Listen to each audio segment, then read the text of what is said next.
오늘 이 시간 하나님께서 우리에게 주시는 말씀을 봉독합니다. 신약성경 디모데후서 4장 1절로 8절까지의 말씀을 받들어 읽습니다. 하나님 앞과 살아있는 자와 죽은 자를 심판하실 그리스도 예수 앞에서 그가 나타나실 것과 그의 나라를 두고 엄히 명하노니 너는 말씀을 전파하라. 때를 얻든지 못 얻든지 항상 힘쓰라. 범사의 오래 참음과 가르침으로 경책하며 경계하며 권하라. 때가 이르리니 사람이 바른 교훈을 받지 아니하며 귀가 가려워서 자기 사욕을 따를 스승을 많이 두고 또 그 귀를 진리에서 돌이켜 허탄한 이야기를 따르리라. 그러나 너는 모든 일에 신중하여 고난을 받으며 전도자의 일을 하며 내 직무를 다하라. 전제와 같이 내가 벌써 부어지고 나의 떠날 시각이 가까웠도다. 나는 선한 싸움을 싸우고 나의 달려갈 길을 마치고 믿음을 지켰으니 이제 후로는 나를 위하여 의의 면류관이 예배되었으므로 주 곧 의로우신 재판장이 그날에 내게 주실 것이며 내게만 아니라 주의 나타나심을 사모하는 모든 자에게 도니라. 아멘. 코로나19 바이러스의 확산으로 인해서 정신없는 가운데 맞이했던 2021년도 어느덧 석 달밖에 남지를 않았습니다. 솔직히 금년은 마치 럭비공처럼 이게 어디로 튈지 전혀 예측을 할 수 없었던 불확실성을 안고 우리가 출발을 했기 때문에 사실 모든 면에서 별다른 기대를 하지 않았던 것이 사실입니다. 그저 매 순간마다 확진자 수의 추이를 보면서 가슴 조이면서 지내왔던 것이 지난 9개월의 시간이었던 것 같습니다. 그러다 보니까 이전보다 두드러진 현상이 하나 있는데 그것은 바로 침체감과 좌절감이 더 많이 우리 마음을 지배하게 되었다는 사실이죠. 영어에서는 소위 슬럼프라고 하는 단어가 있습니다. 혹은 디프레스, 위축되고 어려움을 겪는 이런 상태를 뜻하는 것인데 이것은 심신이 혹은 하는 일이 일시적으로 부진에 빠져갖고 헤어나지를 못하는 상태를 의미하고 있습니다. 메이저리그에 진출한 류현진 선수가 공을 잘 던지지만 그가 매 경기마다 잘 던지는 것이 아니에요. 최근에는 10연패의 늪에 빠져서 허우적대고 있는 것을 볼 수 있습니다. 이게 일종의 슬럼프, 부진에 빠진 것이죠. 손흥민 선수가 세계적인 축구 선수지만 그가 매 경기마다 골을 넣는 것이 아닙니다. 특별히 우리나라에 와서 국가대표 선수로 경기를 할 때마다 보면 그 중압감 때문에 제 기량을 발휘하지 못하는 것을 보게 됩니다. 이와 같이 연약한 인간에게는 누구나 자기가 뜻하는 바대로 잘 안 되는 그리고 기대했던 일들에 못 미치는 어려움과 난조를 겪을 수밖에 없는 것이 우리 인간의 한계입니다. 가장 바람직한 상태라면 그것은 바로 커다란 삶의 굴곡이 없이 일정하게 한결같은 수준을 유지하는 것, 이것이 아마 우리가 바라는 이상적인 모습이 아닐까 생각합니다. 인생을 살면서도 막 이렇게 지그재그 굴곡이 많은 것보다 어느 일정한 선에서 조금 더하고 조금 못 미치면서 꾸준하게 유지되는 이것이 바로 한결같음인데 그런 삶을 우리가 원하는 것이죠. 달리기나 수영이나 사이클과 같은 기록 경기 선수들이 가장 힘들어하는 것이 바로 경기 내내 일정한 페이스를 유지하는 것입니다. 어떤 때는 초반에 너무 무리하게 스피드를 냈다가 중반에 지치기도 하고 또 어떤 사람은 나중에 스피드를 내겠다고 처음에 너무 느슨하게 뛰다가 중간에 따라잡지를 못하는 일들도 벌어지기 때문에 이 레이스를 펼치는 동안에 효율적으로 자기 자신의 몸 컨디션과 이 상황을 잘 파악해서 소위 이것을 페이스를 조절한다 그러죠. 자기의 모든 힘을 균형 있게 유지하는 것, 이것이 바로 우리 운동선수들의 생명이라고 볼 수가 있습니다. 우리의 신앙생활과 교회생활도 마찬가지예요.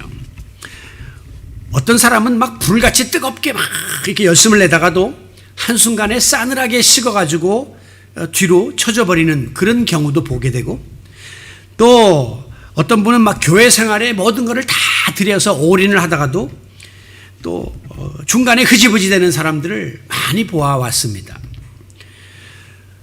그래서 저는 어떤 때는 성도들 중에 너무 과하게 열심을 내는 사람, 유별나게 신앙생활 하는 사람보다 차라리 큰 소리를 내지 않고 좀 있는 듯 없는 듯해 보이기는 하지만 그래도 언제나 묵묵히 그 자리에서 자기의 역할을 잘 감당하고 자리를 지키는 이런 한결같은 마음을 가진 성도, 한결같은 믿음을 가진 성도들이 더 귀하다, 그런 생각을 할 때가 많아요. 이 한결같음을 유지한다는 것은 그만큼 우리가 성숙되어져 있기 때문에 변덕을 부리지 않고 또 이렇게 자기의 믿음 상태를 계속해서 유지할 수 있기 때문입니다. 사전을 찾아보니까요, 항상, 언제나, 꾸준히라고 하는 이 단어의 뜻이 같은 것으로 나오고 있습니다. 그 뜻이 뭐냐면 어떤 경우든지 변함없이 한결같음이라고 정의하고 있어요.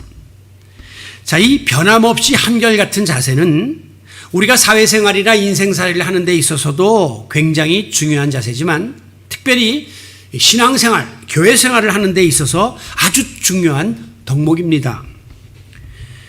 그런데 막상 우리가 살다 보면 처음과 중간과 나중이 이렇게 시종일관 계속해서 유지되는 한결같음을 지키는 일이 굉장히 어렵습니다. 이게 왜 어려운가 살펴보니까 우리 인간이 지니고 있는 하나의 성품 중에 권태감이라는 게 있고 퇴화현상이라는 것이 있기 때문임을 발견하게 됩니다. 권태감이라는 건 뭐냐면 시간이 흐르면서 처음에 내가 지녔던 그 흥미로운 마음이 점점 삭혀지는 거예요. 그래서 나중에 지루해지고 실증을 느끼고 지치는 상태를 우리가 권태감이라고 합니다. 그래서 흔히들 이제 부부 사이에서 권태기라고 하는 이야기를 많이 써요. 어저께도 우리 황혜숙 권사님 아들이 결혼식을 했는데 신혼 초에야 너무너무 행복하고 좋죠. 불같이 사랑이 타오르니까. 그런데 학자들에 의하면 한 2년에서 3년 정도 가면서 서서히 기대감이 식어지고 뜨거웠던 사랑의 열기가 약해지면서 권태기에 접어든다, 그렇게 이야기합니다. 중년의 부부들은 더더욱이 권태감을 많이 느낄 수밖에 없는 것이 이제 어느 정도 사회에서도 자기 목적을 이루고 아이들도 어느 정도 다 이렇게 키워놓고 난 다음에 한순간에 허무함이 몰려오면서 부부 사이의 권태기에 빠지게 되죠. 나이든 70, 80, 90대는 그냥 정으로 살만한데도 보면은 황혼이혼이 많단 말이에요. 그건 뭐냐면 여전히 노년기가 되어서도 권태감은 인간에게 계속해서 작용한다는 것을 보여주고 있습니다. 그런가 하면 사람이 일정한 수준에 도달하게 되면 그 다음부터는 아래로 떨어지거나 뒤로 이렇게 물러가는 퇴화현상이 일어나게 됩니다. 나이가 들면서 키도 이 몸무게도 자꾸 줄어들어요. 기억력도 시력도 또 식욕도 정욕도 자꾸 감퇴가 됩니다. 그런가 하면 삶의 의욕이나 일의 능률도 현저하게 저하되게 되면서 그래서 사람이 때가 되면 은퇴를 하는구나. 모든 것이 다 약해지고 퇴화되면서 그 다음에는 물러서는 것이 하나의 원칙이라는 거죠. 자, 마찬가지로 이 신앙생활과 교회생활도 때때로 이런 권태감에 빠지기도 하고 또 퇴화를 경험하게 되면서 우리의 믿음에 위기가 다가오게 되는 것입니다. 이상하게도 다른 건 몰라도 신앙생활은 연조가 더해가면 더해갈수록 믿음도 더 강해지고 신앙생활에 열심도 내게 되고 이런 것이 원칙인 것 같은데 막상 우리가 경험해 보게 되면 정반대의 현상들이 나타나서 제법 신앙생활 오래 하고 직분생활도 하고 교회생활도 했는데도 이상하게 모든 것들이 이렇게 처지는 이런 것들을 우리가 경험하게 됩니다. 그것은 우리에게 무엇을 깨닫게 하냐면 더 나은 어떤 목표를 향해서 꾸준히 힘쓰고 애쓰고 노력하지 않으면 영적으로도 퇴보가 일어난다는 거죠. 믿음도 쇠퇴하게 된다는 사실을 우리들에게 경고하고 있습니다. 오늘 10월 첫째 주일을 맞으면서 앞으로 이렇게 몇 해만 더 가면 우리의 인생도 신앙생활도 마지막 순간이 올 수 있겠다는 그런 생각이 더 강하게 들어요.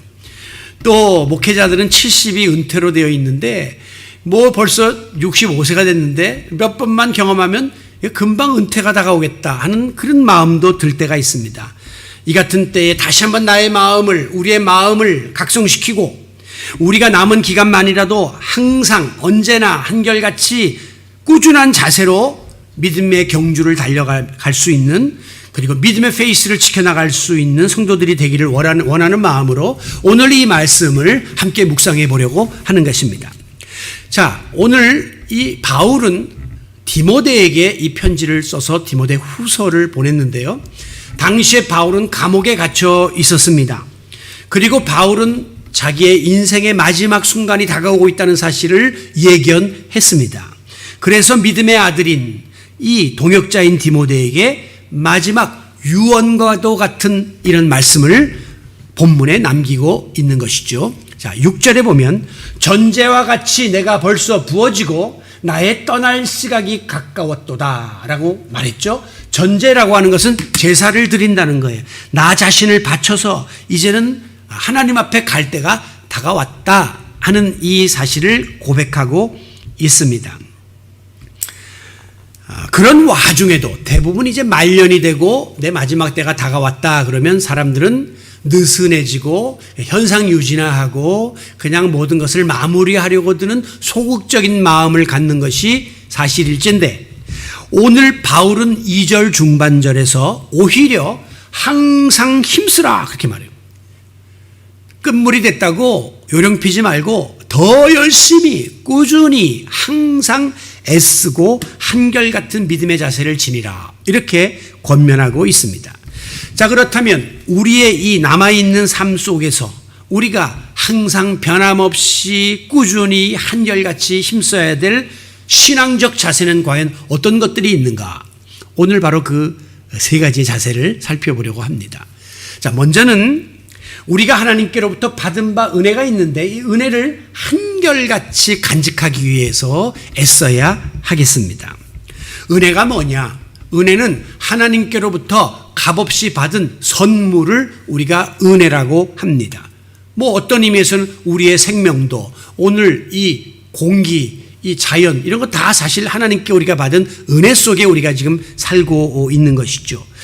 이 헤라라 말에서는 카리스라고 하는데요. 이 카리스라는 말이 신약 성경에 약 150번 정도 기록되어져 있다고 합니다. 그런데 놀라웠게도 150번 중에 3분의 2가 바로 사도 바울의 서신에 기록되어 있는 거예요. 이것은 바울이 얼마나 하나님의 은혜를 절실히 느끼고 있었고 소중히 여겼으며 하나님께로부터 받아 누리게 된 이 구속의 은혜를 자신의 신앙과 사역의 중심에다가 두었는가를 알 수 있습니다. 그러니까 바울의 사상은 은혜 사상이란 말이에요. 은혜. 여러분이 아시다시피 바울은 과거에 예수 믿는 사람들 잡아 죽이는데 앞장섰던 핍박자였습니다. 그런데 다메섹 도상에서 자신을 만나 주신 하나님을 통해서 전적인 은혜로 그가 회심을 하고 그는 이방인들에게 복음을 전하는 사도로 부름을 받게 되었습니다. 바울은 항상 이 사실이 너무너무 감사했고 자랑스러웠던 거죠. 그래서 고린도전서 15장 10절에 보면 내가 나 된 것은, 오늘 내가 사도의 자리에 동참하게 된 것은 하나님의 은혜로 된 것이니 내게 주신 그의 은혜가 헛되지 아니하여. 이어지는 말씀 보면 내가 모든 사도보다 더 많이 애쓰고 수고하는데 그것마저도 내가 하는 것이 아니라 오직 나와 함께 하신 하나님의 은혜로다. 내가 다른 사람보다 더 많은 은혜를 받았기 때문에 내가 더 열심히 사도의 일을 감당하려고 몸부림을 치고 있는데 그것조차도 내가 하는 것이 아니라 다 하나님의 은혜로 나는 감당하고 있다라고 고백하고 있는 것입니다. 그의 사도됨도 하나님의 은혜고 그가 사역함도 하나님의 은혜다. 그러니까 바울은 완전히 은혜에 도취되어서 살았던 사도인 것을 보게 되는 거예요. 입만 열면 그러기 때문에 하나님의 은혜를 간증했던, 감사했던 사람이 사도 바울입니다. 사도 바울은 예수를 믿고 구원을 받은 이후에 한 번도 내가 하나님의 은혜에 빚진 자다라고 하는 사실을 잊어버린 적이 없어요. 여러분, 사실 빚진 의식은 빨리 떨궈버려야지 되는데, 갚아버려야 되는데, 바울은 평생을 내가 은혜에 빚진 자다, 내가 평생을 이 은혜를 갚아야 된다, 그런 거룩한 부담감을 가지고 살았다는 것이죠. 그러므로 그의 마음속에는 항상 내가 이 받은 하나님의 은혜에 대해서 감사하고 이 은혜를 어떻게 보답할까 하는 이 사실에 노심초사했던 것입니다. 결국 그가 내린 결론은 예수 그리스도를 알지 못하는 그들에게 구원의 복음을 내가 전하는 길만이 내가 하나님의 은혜를 갚는 유일한 방법이라고 하는 사실을 깨닫고 자기의 모든 것을 바쳤습니다. 아시다시피 바울은 지식도 많고 지위도 많았던 사람인데 다 주님을 위하여 내려놓고 마지막에는 자기의 생명까지 바쳐서 복음 전도의 사역에 헌신할 수밖에 없었던 것이죠. 그렇습니다. 하나님이 우리에게 베풀어 주신 은혜가 많지만 그중에 가장 크고 놀라운 은혜가 있다면 그것은 바로 나 같은 죄인을 구원하여 주신 대속의 은혜인 줄로 믿습니다. 나 같은 죄인 살리신 그 은혜 놀라워라고 하는 이 찬송가 305장은 존 뉴턴이라는 사람이 작사를 했는데 이 뉴턴이 왜 이런 곡을 만들게 되었느냐. 그는 원래 영국에서 아프리카를 오고 가면서 노예들을 잡아다가 팔아넘기는 인신매매 노예선의 선장이었습니다. 그런데 한 번은 그 항해 중에 큰 풍랑을 만나서 이제 좌초 위기에 놓이게 되었을 때 그는 자기도 모르는 사이에 하나님을 찾게 된 거죠. 그래서 그 죽음의 위기를 면하게 된 직후 그는 예수님 앞에 자기의 모든 죄를 회개하면서 회심을 하게 되고 하나님의 종으로 부름을 받아서 주님의 일을 감당하는 목회자가 되었습니다. 그는 과거 자기가 했던 일 그리고 그 엄청난 인신매매범이 하나님의 복음을 전하는 종이 됐다는 사실이 너무너무 감사해가지고 나 같은 죄인을 살리신 주님의 은혜가 놀랍다고 찬양을 하게 되었고 이 찬양곡은 전 세계인에게 가장 많이 불리우는 유명한 찬양곡으로 자리매김을 하게 되었던 것이죠. 여러분, 나의 죄값을 십자가 위에서 죽음으로 대신 치르시고 우리를 죄와 사망에서 끄집어내어 건져주신 예수 그리스도의 구원의 은혜보다 더 크고 놀라운 은혜는 세상에 우리에게 없다고 하는 사실을 늘 하나님 앞에 고백하며 사시기를 바랍니다. 그래서 우리는 늘 울어도 눈물로써 다 갚을 길 없어. 몸 밖에 드릴 길 없어. 오늘도 우리가 이 연휴가 3일이나 껴있는 이 틈에도 불구하고 하나님 전에 나와서 내가 지닌 모든 것을 들여서 그 은혜에 보답하고자 이 주님의 보좌 앞에 담대히 달려나오게 된 줄로 믿습니다. 그렇습니다. 은혜의 소중함을 아는 자는 그 은혜를 마음속 깊이 간직하게 되고 그 은혜를 갚고 싶은 그런 마음에 늘 불타게 되는 것입니다. 우리말 가운데 배은망덕이라는 말이 있습니다. 이것은 다른 사람한테 은혜를 입고서도 은혜를 잊어버리고 저버리고 무시하며 사는 즉 인간의 도리가 아닌 것을 배은망덕이라고 이야기합니다. 하물며 우리가 이 하나님의 놀라운 은혜를 어떻게 잊을 것이며 어떻게 소홀히 할 수가 있겠습니까?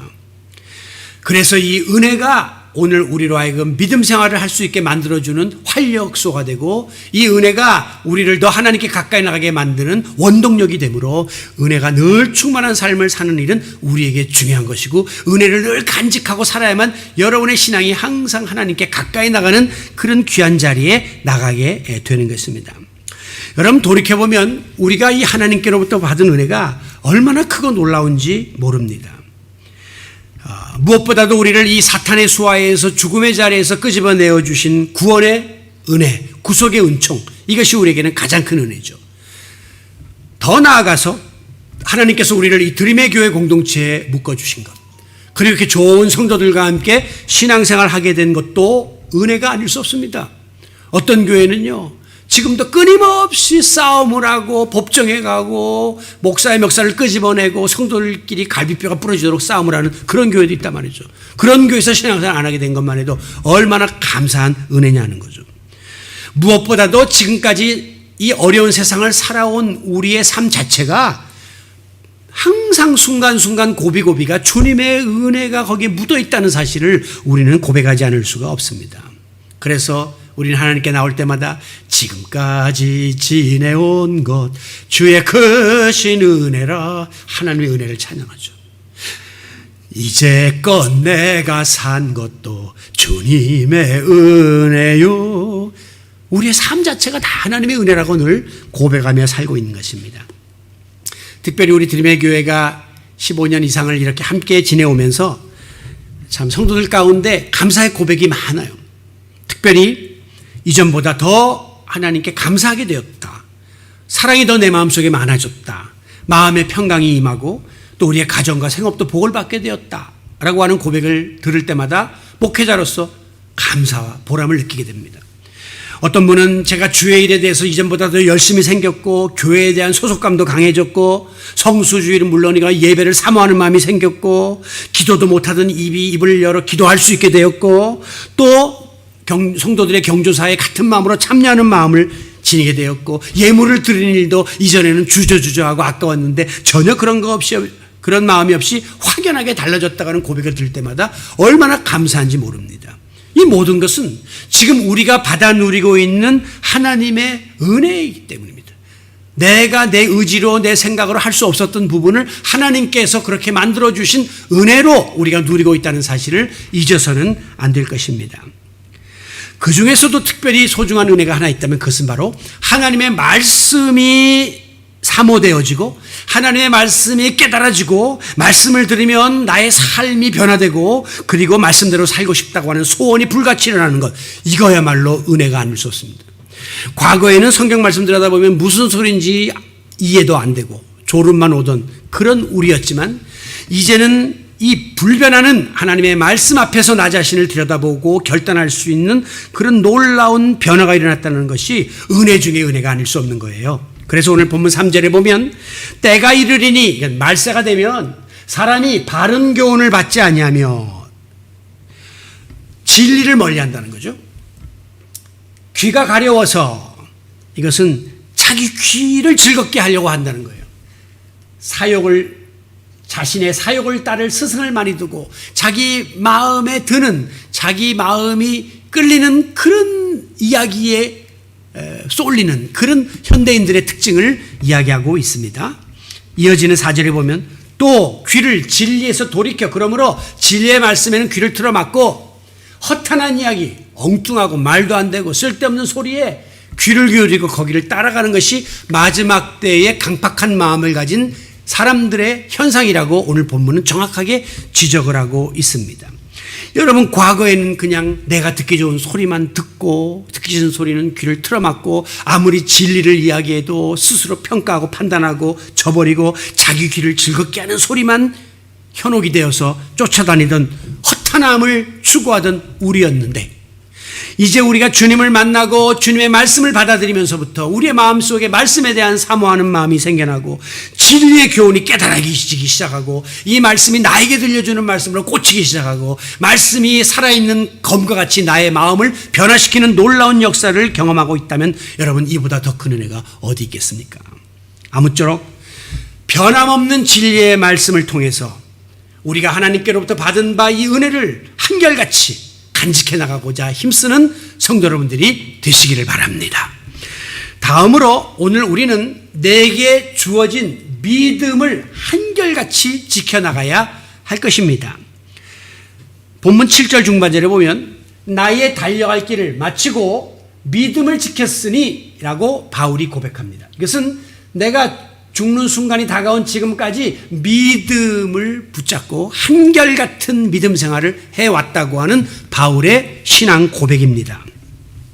믿음은 앞서 언급한 것처럼 위로부터 임하시는 하나님의 은혜가 내 안에서 계속해서 차곡차곡 쌓이게 되면서 형성되는 하나의 은혜의 결정체가 믿음이에요. 믿음이 뭐냐? 하나님께 받은 은혜가 함께 쌓여서 이루어지는 결정체가 믿음이에요. 그러므로 이 은혜와 믿음은 아주 밀접한 상관관계를 지니고 있습니다. 즉, 은혜를 받은 것이 깨달아지는 만큼 믿음이 강화되는 거예요. 은혜를 모르는 사람은 그만큼 믿음이 약해질 수밖에 없는 거예요. 그러니까 믿음과 은혜는 함께 가는 것이에요. 그런데 중요한 것은 이 믿음이 어느 한순간에 하늘에서 뚝 떨어져 가지고 갑자기 생겨나고 밀물처럼 쑥 들어왔다가 썰물처럼 확 빠져나가는 그런 성질은 아니라는 거죠. 과거에 보면 많은 성도들이 부흥회를 기다려요. 왜? 부흥회 때 3일, 3, 4일 동안 은혜를 확 받아갖고 내 믿음이 갑자기 강화되기를 기대하는 거죠. 믿음이 약해졌다고 생각하면 산기도를 올라가고 금식기도를 올라가고 그리고 하나님께 막 그냥 집중적으로 매어 달립니다. 그러면 또 믿음이 커진 것 같아요. 그래서 또 할렐루야 그러고 하산을 하는데 내려왔다가 또 어떤 일을 통해서 막 혈기를 부리고 죄를 지면 또 이 믿음이 싹 빠진 걸로 알고 다음 부흥회를 기다리고 또 산기도를 올라가야 된다고 생각하는 거예요.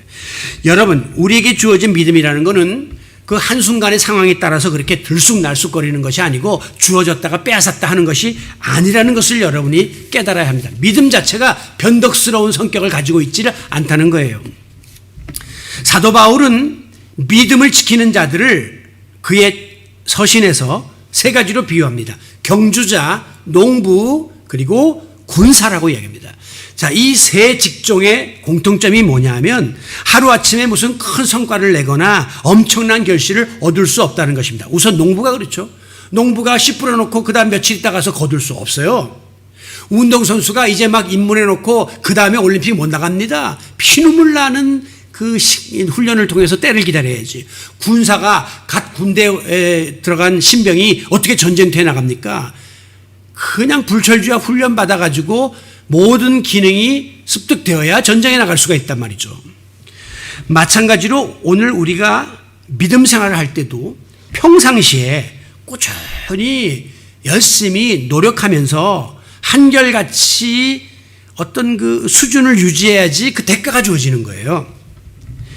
그렇기 때문에 여러분이 믿음을 굳게 지키기 원한다면 어떤 사람은 자꾸 목사님이 도와주시고 옆에서 누가 믿음 선배가 도와주고 하는데 그거는 그 다음이에요. 제일 중요한 거는 본인 스스로가 믿음에 대한 열망을 가지고 열심히 최선을 다해서 노력하는 자세가 선행돼야 됩니다. 그래야 그 다음에 다른 사람들이 옆에서 도와줄 수가 있어요. 믿음에 관한 한 요행은 없습니다. 갑자기 믿음이 커진다든가 하루아침에 달라 이런 게 없다는 거예요. 그러므로 우리가 믿음을 지키는 데 있어서는 한결같은 마음 자세가 굉장히 중요하다는 것입니다.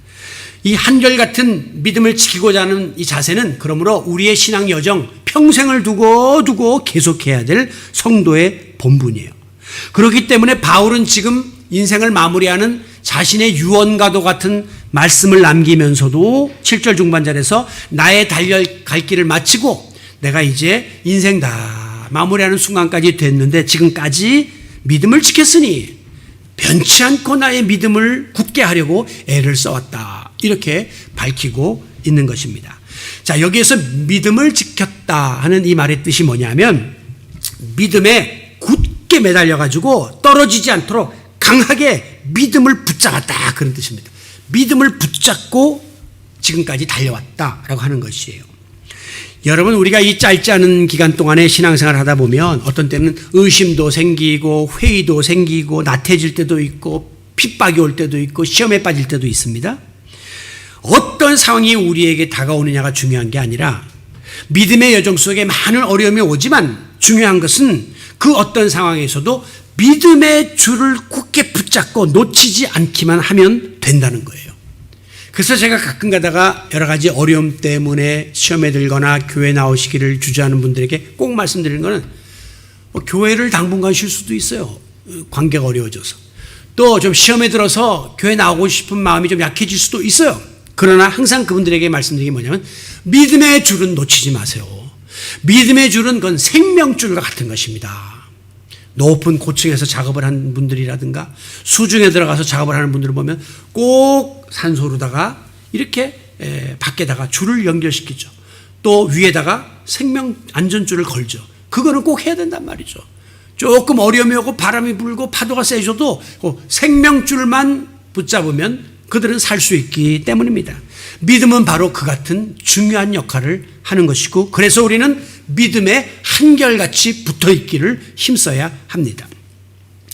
그래서 제가 오늘 그 믿음을 꾸준히 지킬 수 있는 비결을 하나 소개해 드리려고 하는데요. 심리학 이론 중에 주인공 심리라는 게 있습니다. 이게 주로 이제 어린아이들에게서 나타나는 심리인데 다 자기가 주인공이에요. 어디 가서 자기가 주목받기를 원해요. 뭐든지 자기 거래요. 왜? 자기가 세상에서 지금 주연 배우인 줄로 착각을 하고 있는 거예요. 그럴 때 우리 부모들이나 주위에 있는 모든 사람들이 그 아이가 아직까지 자의식이 형성되지 못하고 성숙하지 못해서 저런 줄 아니까 어른들은 기꺼이 그 아이를 위해서 걔를 계속해서 주인공으로 떠받들고 어른들은 엑스트라 노릇을 하는 거예요. 조연 노릇을 하는 거예요. 그러면 더 신이 나서 이제 주인공 일을 감당하게 되는 것이죠. 자, 성경에 보면 하나님께서 인류 구원을 목적으로 해서 예수 그리스도를 이 땅에 보내시는데 예수님을 통한 구원의 역사를 이룰 때 수없이 많은 엑스트라들, 소위 조연급들을 사용하셨습니다. 히브리서 11장에 보면 우리 주변에 구름같이 둘러싼 허다한 증인들이 있다. 거기 보면 아브라함, 모세 다 나와요. 온갖 인물들이 결국은 하나님의 구속사역을 이루시는 예수 그리스도를 위해서 존재했던 조연급들이에요. 주인공은 예수님이라는 사실을 한순간도 잊어버려서는 안 되는 것입니다. 그래서 교회가 막 부흥할 때 목회자들이 빠지기 쉬운 유혹이 뭐냐면 자기가 주인인 줄 알고 자기가 주인공인 줄 알고 자기를 높이려다가 실족해서 어려움을 경험하는 일들을 많이 보는 것입니다. 아무리 교회가 커지든 아무리 이름이 날리든 주인공은 항상 예수 그리스도다. 나는 그분을 높이는 조연이다 하는 사실을 잊지 말아야 된다는 것입니다. 그러므로 여러분의 믿음을 한결같이 지키기 원하십니까? 우리 믿음의 중심이신 예수 그리스도를 내 마음에 모시고 그분 지향적인 삶을 살아야 돼요. 예수님 중심의 삶을 살아야 돼요. 나는 그분을 떠받들고 그분을 믿고 따르는 조연입니다. 내 마음에 왕좌는 주님께 내어드렸습니다. 그리고 주님을 높이는 일에 힘써야 합니다. 때때로 내가 나를 드러내려고 하거나 예수님을 그 중심 자리에서 끌어내려고 하면 바로 그 순간 우리는 믿음의 자리에서 멀어지게 되고 마지막에는 믿음의 자리에서 떨어지게 되고 낭떠러지로 곤두박질 치는 파멸을 경험하게 되고 마는 것입니다. 그러므로 우리는 항상 참 포도나무이신 예수 그리스도에게 붙어있는 가지로서 굳게 붙어서 어떤 경우가 온다 할지라도 쉽사리 떨어지지 않는 굳건한 믿음을 한결같이 지켜나가는 성도 여러분들이 되시기를 바랍니다. 세 번째로는 우리는 내게 맡겨진 사명을 한결같이 감당해 나가야 합니다. 앞서 하나님께 우리가 받은 은혜가 차곡차곡 내 속에 쌓이게 되면 믿음이 생겨나고 그 믿음이 강화된다고 했죠. 그런데 이제 믿음이 이렇게 굳건해지면 나타나게 되는 증거가 있는데 그것이 바로 내게 주어진 사명을 깨닫게 되고 그 사명을 감당하고자 하는 각오가 새로워지게 된다는 것입니다. 그래서 오늘 본문 5절에 보면 너는 모든 일에 신중하여 고난을 받으며 전도자의 일을 하며 내 직무를 다하라 이렇게 명하고 있습니다. 직무라고 하는 것은 영어에서 듀티라고 하는데 그 말은 책임, 의무, 도리, 본분을 뜻하는 것입니다. 이것을 우리가 신앙적 용어로는 사명이라고 말하는 거예요. 오늘 우리 그리스도인들이 은혜를 받고 믿음이 강화되면 사명을 감당하는 자리에 나아가야 한다는 것을 보여주는 것입니다. 그렇습니다. 우리 성도들이 하나님의 은혜에 보답하고 나의 믿음을 굳게 지키려고 할 때에 필히 뒤따르게 되는 책임, 직무가 있는데 그것은 바로 내게 맡겨진 사명을 감당하는 것이에요.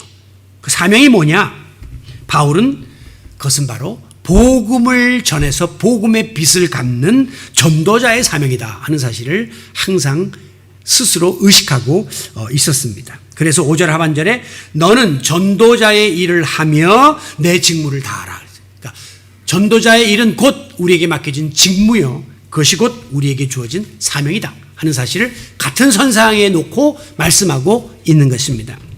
좀 더 구체적으로 2절에 보면 너는 말씀을 전파하라. 이게 우리의 직무니까요. 때를 어떤지 못 어떤지 항상 한결같이 힘쓰라. 이렇게 말씀을 했습니다. 우리가 복음을 전할 때 때를 어떤지 그 말은 모든 여건이 복음을 전하기에 합당하게 주어지면 가장 좋겠거니와 두 번째 못 어떤지 때를 못 어떤지라는 것은 이건 전혀 복음을 전할 수 없는 어려운 환경에 놓여 있다 할지라도 억지로 일부러라도 기회를 만들어서라도 이 전도의 사명을 감당하라 이렇게 말씀하고 있는 것입니다. 실제로 사도 바울은 감옥에 갇혀 있을 때 그는 항상 이 감옥은 하나님이 내게 주신 복음 전도의 장이다 그렇게 생각했습니다. 그렇기 때문에 보통 사람들은 감옥에 갇히면 왜 하나님이 나를 이렇게 어려운 상황에 처박게 했는가 하나님을 원망하고 하던 기도도 안 하고 낙심해가지고 그냥 두루누워서 이렇게 믿음이 다운되는데 바울은 그 속에서 더 찬양했고 더 기도했습니다. 그리고 주위를 살펴보니까 감옥 동료들이 있거든요. 그들에게 또 복음을 전하기 시작했습니다. 그리고 자기들을 관리하는 간수에게도 또 복음을 전하기 시작했습니다. 그는 때를 못 얻던지의 상황에 됐는데도 거기서도 복음 전도의 사명을 감당하기를 힘썼던 것이죠. 여러분, 우리의 신앙생활과 교회생활이 다 환경이 좋고 모든 것이 다 갖춰졌을 때 잘하는 것은 누구나 다 하는 겁니다. 못하는 게 바보죠. 그런데 상황이 지금 너무 어려워요. 너무 열악해요. 지금 코로나 상황이 그런 거 아니겠습니까? 이럴 때에 우리가 변함없이 한결같이 사명을 감당하는 것, 여기서 신앙의 승부가 나는 겁니다.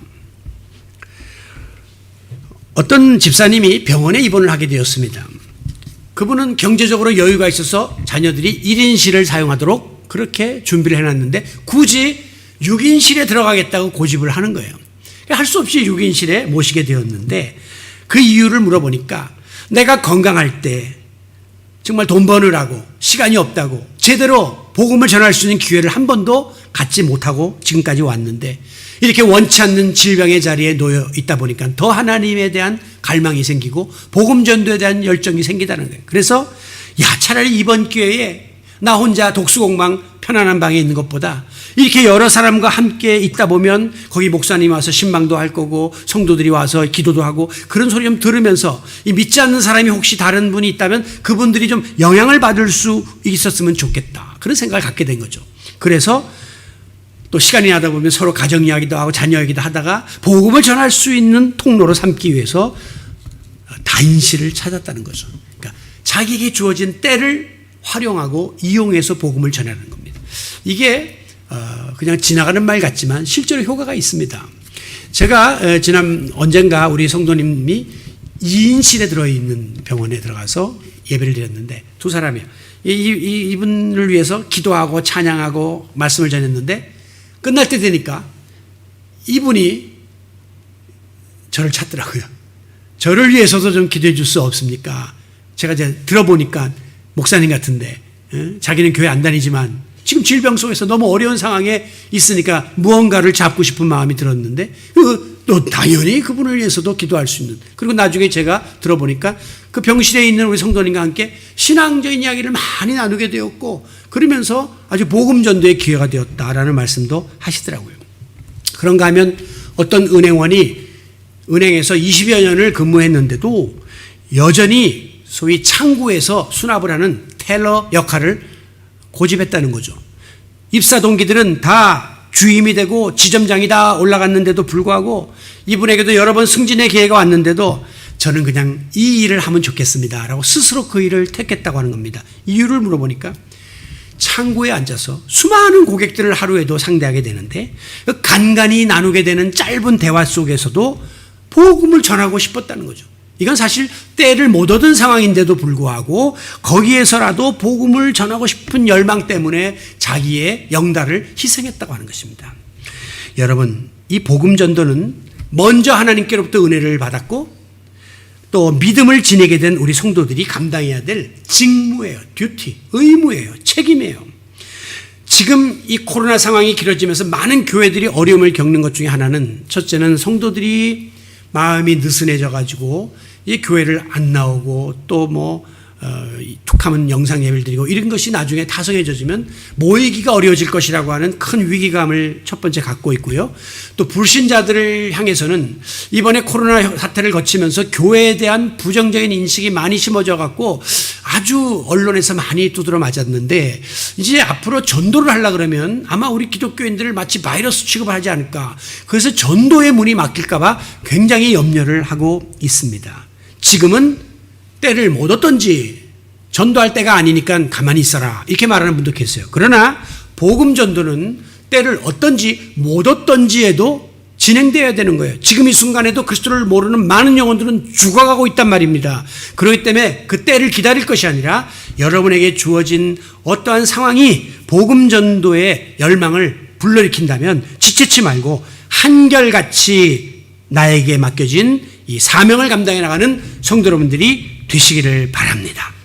자, 이 상에서 살펴본 바와 같이 우리가 하나님께 받은 은혜를 한결같이 지키고 내 마음에 심겨진 믿음을 끝까지 지켜나가고 그리고 사명을 감당해 나가고자 할 때에 이것이 내가 바라는 대로 순탄하게 되지 못하고 꼭 그 앞에 원치 않는 장애물이 있다고 하는 사실을 기억하셔야 합니다. 사람이 연초에 결심하고도 연말까지 의지를 강하게 가져가지 못하는 것은 그 자기의 의지가 약하기 때문에 결심이 무너지는 거예요. 장애물이 있는 것입니다. 마찬가지로 신앙적인 이런 일들을 우리가 감당해 나가려고 할 때에 끝까지 목표를 못 이루는 것은 이 앞에 장애물이 있는데 우리 그리스도인들에게 장애물을 던지는 실체의 존재는 바로 악한 사탄입니다. 사탄이 우리가 은혜 가운데 사는 것을 내버려 두지 않습니다. 우리의 믿음이 강해지는 것을 눈뜨고 못 봅니다. 우리가 사명이 충천해서 주회를 하려고 하는 것을 발목을 잡으려고 덤벼드는 것이 악한 사탄의 공격이요 방해 공작입니다. 그래서 사탄은 수단 방법을 가리지 않고 우리 앞에 올무를 놓기도 하고 시험에 빠지도록 집요하게 우리를 공격하고 있음을 영적인 눈을 들어 바라볼 수 있기를 바랍니다. 제가 컴퓨터를 처음 배운 것은 1995년쯤 되나요? 그때만 해도 대중화되지를 않은 상태에서 이제 제가 미국에 있었는데 이 컴퓨터로 이제 작업을 하기 시작했는데 그때 이후로 제가 제대로 이 컴퓨터를 배우지를 않고 그냥 소위 독수리 타법으로 그냥 이렇게 해서 지금도 설교를 작성하고 여기까지 왔는데요. 이걸 잘 모르는 상태에서 기계를 잘못 만지면 엄청난 어려움을 당한다는 사실을 경험한 적이 있었습니다. 제가 일주일 내내 자료들을 모아가지고 설교를 준비해가지고 거기다가 다 입력을 시켜놨는데 꼭 저장을 해서 또 넣어놓고 이렇게 해야 되는데 이런 거를 제대로 모르고 혼자서 독학을 하다 보니까 어느 날 이제 설교를 다 마지막에 작성하고 나서 또 뭘 이렇게 정리하다가 뭘 하나를 만졌는데 갑자기 확 하더니 화면이 백지로 바뀌어버린 거예요. 깜짝 놀라가지고 안절부절을 하다가 그만 그때 교회에 컴퓨터업을 하시는 장로님이 계셔갖고 밤 10시가 됐는데 전화를 해서 장로님 제가 일주일 내내 작성한 설교가 다 날아가는데 어떻게 하면 좋겠습니까? 저장하셨습니까? 나 그런 거 잘 몰라갖고 그냥 이렇게 했는데요. 보니까는 오른쪽에 딜리시라고 하는 그게 삭제 기능이에요. 탁 치면 없어지는. 그걸 어떻게 하다 만진 거예요. 그래서는 그 모든 기능이 순식간에 다 날아가 버리는 그런 경험을 했어요. 지금도 조심하고 그때 그 앞이 새카맣고 한순간 그냥 노래지던 그 기억이 트라우마처럼 이렇게 생겨날 때가 있습니다. 그럼 어떻게 했느냐? 할 수 없이 밤 10시부터 밤새도록 이제는 컴퓨터로 할 수 있는 시간적 여유가 없으니까 제가 준비했던 그 기억을 다시 복귀하면서 펜으로 다 써가지고 올라가서 설교를 했던 악몽과 같은 기억이 지금도 새롭습니다. 지금 이 순간에도 사탄은요 우리가 지금 누리는 은혜를 배아파합니다. 우리가 믿음을 지키려고 막 애를 쓰면 그 사탄은 견딜 수 없어요. 그거를 빨리 그냥 무너뜨려야 되니까. 우리가 막 사명이 충천해 있으면 요거를 어떻게 해서라도 한 방에 날려버리려고 하는데 날리는 방법은 간단해요. 우리 각자가 가지고 있는 약점의 키가 있습니다. 요거만 건드리면 저 사람은 그냥 나가 떨어지는 거예요. 그 약점의 키를 누르려고 사탄은 지금도 호시탐탐 우리를 노리고 있기 때문에 우리 그리스도인들이 영적으로 깨어서 각성을 해야 된다는 이유가 늘 말씀드린 것처럼 이 밀림에서도요 아무리 뭐 얼룩말이나 이 물소나 이런 소들 채식동물도 맹수가 오더라도 딱 살피면서 풀 뜯고 조심하면서 물 먹는 애들은 절대 안 잡혀요. 소리 대강 들으면 또 뛰니까요. 그리고 대항하고. 그런데 그냥 어리버리 정신 놓고 가서 물 먹고 풀 뜯고 이런 애들은 가까이 코앞에 왔는데 모르고 있다 그냥 목덜미 물려서 죽어나가더라고요. 오늘 이 영적 이 전쟁의 시대 속에서 우리가 정신을 바짝 차려야 됩니다. 사도 바울은 본문 7절 상반절에 나는 선한 싸움을 싸우고 평생 자기가 지금 영적 전쟁을 했다는 거죠. 여러분 왜 예수 믿기가 힘듭니까? 이거 뭐 한 번 했다고 끝나는 게 아니에요. 끊임없는 하나 넘어가면 또 다른 게 나타나가지고 우리를 괴롭히고 있습니다. 오늘 우리는 사탄과의 영적 전쟁을 선포해야 하는 거예요. 우리는 그리스도인들은 항상 사탄의 시험과 유혹에 노출되어 있기 때문입니다. 그런데 문제는 뭐냐? 영적 불감증이에요. 그걸 모르는 거예요. 지난 주일날 북한에서 극초음속 미사일을 쐈습니다.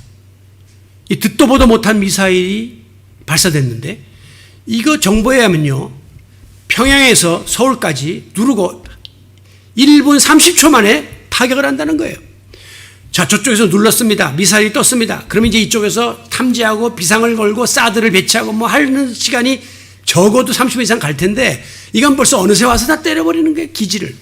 그러니까 이거는 굉장히 무서운 무기입니다. 그런데도 여러분 그 말 듣고 밤잠 못 주무신 분 계십니까? 없어요. 다 뭐 또 쐈나 보나. 그리고 또 불감증이 국민들이 안보 불감증이 걸리고 대통령도 청와대도 뭐 그거 별거 아니고 뭐 이렇게 이야기하니까 다 그런 줄 알고 있는 거예요. 여러분 핵이 왜 별게 아닙니까? 이 작은 내 머리에 지금 핵을 안고 사는 나라가 몇 나라가 된다고. 어마어마한 상황에 우리가 놓여 있는 거예요. 엄중한 상황이에요. 그런데도 김정은이가 뭐 남조선은 안 때린다 그랬대. 저기가 없대. 이거는 자기들이 방어용이고 자위용이지 우리한테 설마 쏘겠어? 설마가 사람 잡는 거예요. 다 설마 하다가 현실이 되는 것입니다. 오늘 영적 불감증에서 깨어나야 돼. 시험 불감증에서 깨어나야 돼. 내가 지금까지 그런 짓 하고도 여태껏 내가 이렇게 살았는데 멀쩡한데 무슨 큰일이 있겠나? 뭐 사탄이 시험한다 해봤자 무슨 별일이 있겠나? 라고 하는 이 방심을 틈타서 사탄은 와서 그 딜릿 키를 눌러버리는 거예요.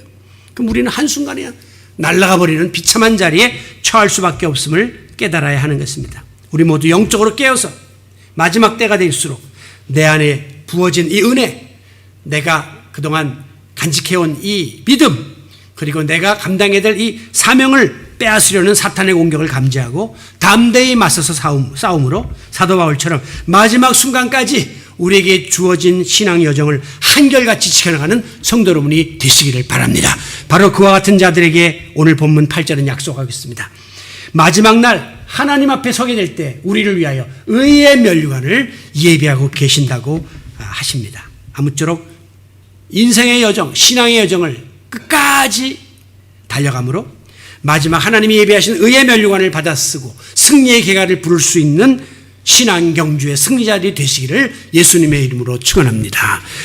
존귀하신 아버지 하나님, 오늘도 주 앞에 나온 우리들을 영적으로 일깨워 주시니 감사합니다.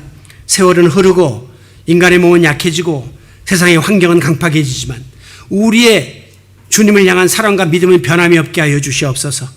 말할 수 없는 은혜를 힘입었고 그로 인하여 믿음을 소유하게 되었고 사명 가운데 살아가게 된 성도들인데 이 모든 것들이 느슨해지거나 약화되지 않도록 한결같은 은혜를 더하여 주시옵소서. 오늘도 다시 한번 우리의 심령을 새롭게 주님 앞에서 다잡습니다. 우리 모든 성도들이 이 코로나의 위기 속에서도 흔들림이 없게 하여 주시고 변함없는 목표를 가지고 신앙의 여정을 달려나가므로 하나님께서 예비하신 의의 면류관을 받아 쓰는 승리자들이 되게 하여 주시옵소서.